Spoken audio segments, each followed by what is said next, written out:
It is June 2014. Here's my 2 cents review on Million Dollar Arm. I will concede I'm a huge baseball fan, so I took some time after watching this film to give it a review that it deserves because it has a different. I want to give it a different thematic to this film review than most reviews because I want to talk about the structure and how the today's film market is kind of set up. I waited a few weeks before doing this review, and because I wanted to see how Million Dollar Arm would go popularity wise. Well, 3 weeks later, this film is kind of a bomb, kind of like on the border of like maybe it'll make their money back, maybe not.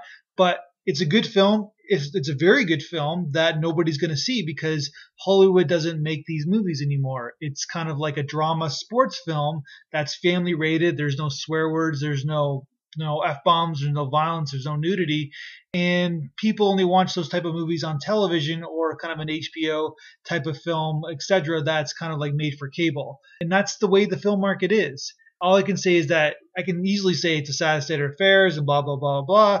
But fortunately or unfortunately, this is just the way the movie industry is anymore.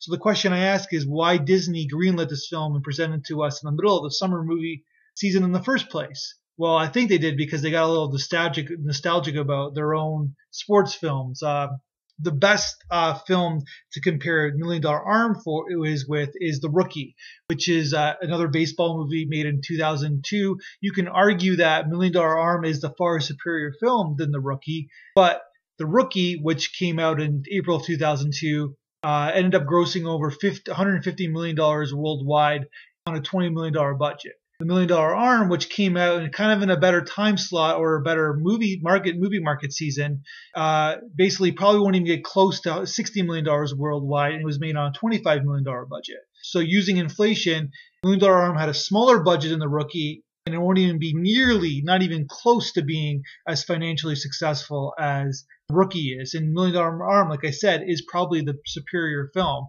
But of course, financial success and box office numbers isn't everything. But it shows you, this movie kind of shows us that the movie market has changed in the last 12 years.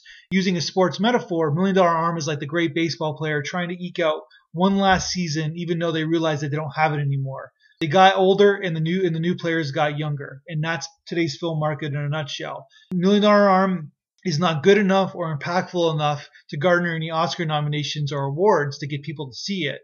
And it's not nearly action enough, edgy enough, or cartoonish enough to garner any families and their kids to go watch it together. So it's a film that's lost at sea. It could be found again, or it could be lost forever. All I know is that Disney is not going to make this mistake again. And I really like Million Dollar Arm a lot. I think it was very simple in structure and very impactful emotionally. But the ride of Disney sports themed movies is over. That's my review.